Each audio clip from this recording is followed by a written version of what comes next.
You're listening to Civic Media. You can tune into any of our live shows on any radio station across the state with the Civic Media app. Find us in your phone's app store and listen anytime, anywhere. This is your WGBW Daily News Roundup for the Talk of Green Bay, 97.9 FM and 1590 AM. For 97.9 WGBW News, I'm Lisa Hale. It was a record-setting warm day yesterday, or at least a record-tying warm day. The temperature in Green Bay hit 53 Monday, tying the record set in 1930. With the warmer weather, meteorologist Brittany Merlot says we need to be ready for some possible flooding. The frost depth matters when it comes to snow melt and rain arriving. And this season, it's considered normal to above normal. This is from the frequent cold snaps that we've had throughout the winter. And frost depths currently range from 15 inches to as deep as 38 inches. Which is much more than we observed this time last year. The deeper frost depth, the more runoff and flooding possible, because the frozen ground will not allow water to readily pass through the surface and be absorbed. And this is one of the primary factors why floods happen during this time of year. Starting next week, Monday, March 3rd, the Interstate 41 southbound off-ramp to State 96 Wisconsin Avenue will be closed at least until summer for construction. The DOT recommends that drivers who wish to access Wisconsin Avenue in Grand Chute take the next exit south at State 125 College Avenue. The work will add auxiliary lanes and will also create bicycle and pedestrian accommodations. All of this is part of the larger project to expand I-41 between Grand Chute and De Pere from 4 to 6 lanes. Monday night, the Green Bay Area Public School Board voted to change several job titles and descriptions to keep ahead of a directive from the Trump administration on DEI efforts. The changes removed mentions of diversity, equity, inclusion, and cultural competency from job descriptions. The motion to change titles and descriptions carried 4-3. The school board hopes the efforts will ensure that it doesn't lose millions of dollars in federal aid. The Education Department sent a memo out Friday giving school districts an ultimatum to stop using racial preferences as a factor in admissions, financial aid, hiring, and other areas. Schools were given 14 days to end any practice that treats students and workers differently because of their race. A recent study by Wallet Hub found that Wisconsin homeowners pay some of the highest real estate property taxes in the country. According to the study, Wisconsin ranked 8th in the nation for highest taxes despite having the 20th lowest median home value. Wisconsin residents pay nearly $4,600 in annual taxes for a median value home, significantly more than the national average of about $3,000 per year. Illinois was the only Midwest state to rank higher on the list, paying a median home average of nearly $6,800 per year. 2 dairy organizations are suing Wisconsin Attorney General Josh Kaul. The Wisconsin Dairy Alliance and the Venture Dairy Cooperative are challenging the AG's decision to outsource Department of Justice environmental litigation work. Kim Bremer is the executive director of Venture Dairy Co-op. She said Kaul has taken money from New York University State Energy and Environmental Impact Center and has used that money to hire a special assistant attorney general who's in charge of environmental litigation. Bremer says the privately funded center has a track record of advocating for policies that are harmful to farmers.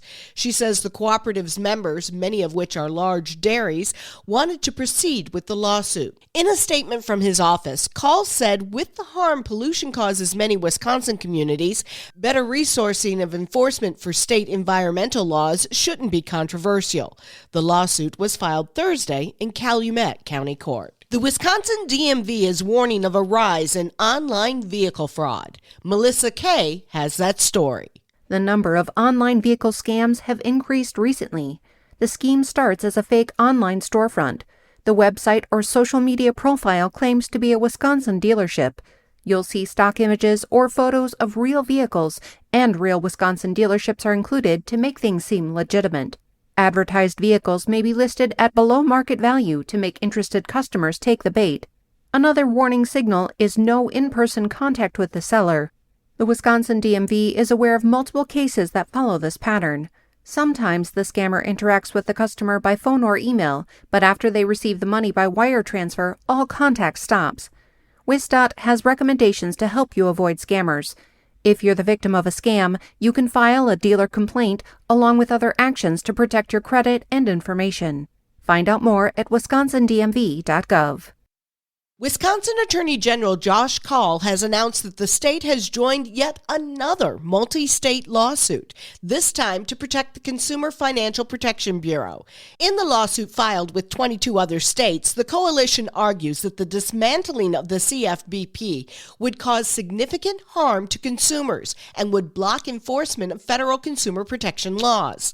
The agency oversees big banks, lenders, and credit companies to protect residents from aggressive business practices. The CFPB was formed in the wake of the Great Recession. The largest Flag Day parade in the country with over 50,000 spectators will take place in Appleton on Saturday, June 14th. The City of Appleton Parades Committee is now accepting applications for the 74th Appleton Flag Day Parade. It's also accepting applications for the Memorial Day Parade on May 26th. The deadline to apply to be in either parade is April 15th. See our story at WGBW.FM for more information and links. I'm Lisa Hale, 97.9 WGBW News. For news anytime, log on to WGBW.FM.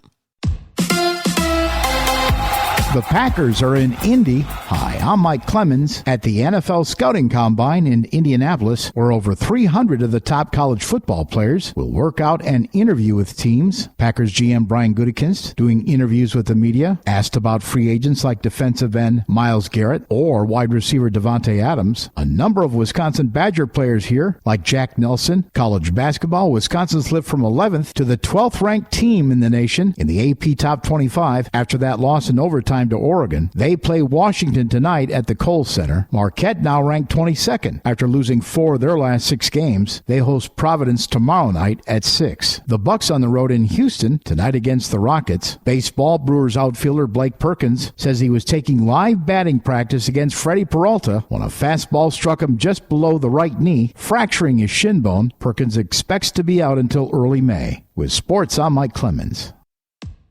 On your entertainment beat, I'm Pete Schwaba. Even bad reviews, word of mouth, and almost a 70% drop-off from its first weekend of release couldn't knock Captain America: Brave New World from number 1 at the box office. The film took in a little over $28 million at theaters this past weekend to remain atop the feature film leaderboard here in the U.S. The most recent Marvel film has now brought in $141 million domestically after a $100 million plus opening last weekend. Big drop-offs for Marvel films are becoming a bit of a concern for Disney Studios. Ant-Man and Wasp, Guardians of the Galaxy Volume 3, and Thor: Love and Thunder also saw big drop-offs from weeks 1 to 2. In the number 2 slot this past weekend was The Monkey, a gory thriller which pulled in a little over $14 million in its debut weekend. Another win for Neon Studios, which released the surprise hit Longlegs last year. Rounding out the top 5 were Paddington in Peru, which finished in 3rd place. Dogman was in 4th, and Heart Eyes finished in 5th place. Awards season is in the home stretch, with the Oscars less than a week away. The 2025 Screen Actors Guild Awards are in the books and could give us some hints for next week's Oscar broadcast. Timothy Chalamet and Demi Moore took home the awards for Best Male and Female Actor in a Leading Role in the feature film category. Conclave won the Outstanding Performance by a Cast in a Motion Picture. Outstanding Performance by a Supporting Actress went to Zoe Saldana for Emilia Perez. Kieran Culkin won Outstanding Performance by a Supporting Actor for his role in A Real Pain. Outstanding Performance by a Lead Actor in a Limited Series went to Colin Farrell for his role in The Penguin, and Jessica Gunning won the same award for her role in Baby Reindeer. Switching to comedy, Jean Smart took home the Best Female Acting Award for Hacks, and Martin Short won in the same category for a male actor for Only Murders in the Building. Only Murders also won Best Ensemble in a Comedy. Outstanding Performance by an Ensemble in a Drama Series went to Shogun. Not a huge surprise there. Here's a Pete pick if you're looking for something to watch on the small screen. The Gorge, starring Miles Teller and Anna Joy Taylor, is a thriller about 2 snipers standing watch over a mysterious foggy patch of land between 2 watchtowers. The 2 find out they might just be guarding the gates of hell and are not supposed to ask questions or even communicate with each other. They do and fall in love. The film isn't perfect and drags during the romance scenes, but the concept is fun. Is it a great film? No, but it is a great Netflix movie. If you think for 1 second that being the son of Arnold Schwarzenegger and Maria Shriver will help you get roles in Hollywood, you are mistaken, at least according to the son of Arnold Schwarzenegger and Maria Shriver. Patrick Schwarzenegger insists he did not get his role in season 3 of White Lotus because he's a Nepo baby, adding that people don't realize he took acting lessons for 10 years and put on plays in high school. Yeah, a lot of people do. Maybe Patrick Schwarzenegger is a great actor, but come on. For more showbiz fun, tune in to Nightlight with me, Pete Schwaba, weeknights from 6 to 8 p.m. on the Civic Media Radio Network. With your forecast, I'm Corey Hartman. For today, mostly sunny, highs around 43. Chance of snow or rain tonight, a low of 32. Could see some patchy fog as well. For Wednesday, rain and snow likely, highs in the low 40s. For Thursday, partly sunny, 41, and 40 on your Friday. Right now, it's 37. That's your WGBW Daily News Roundup from Civic Media. Subscribe to this podcast on Spotify, Apple, or wherever you find your podcasts. Find more news at WGBW.FM. The national news cycle never stops, but it can be hard to find news about your local community. Civic Media is dedicated to providing quality local and state news coverage across Wisconsin. With the Civic Media app, you can get notifications about local stories that matter to you and your community. Find the free Civic Media app in your phone's app store and choose notifications from the menu to tell us what kind of news you want to hear about.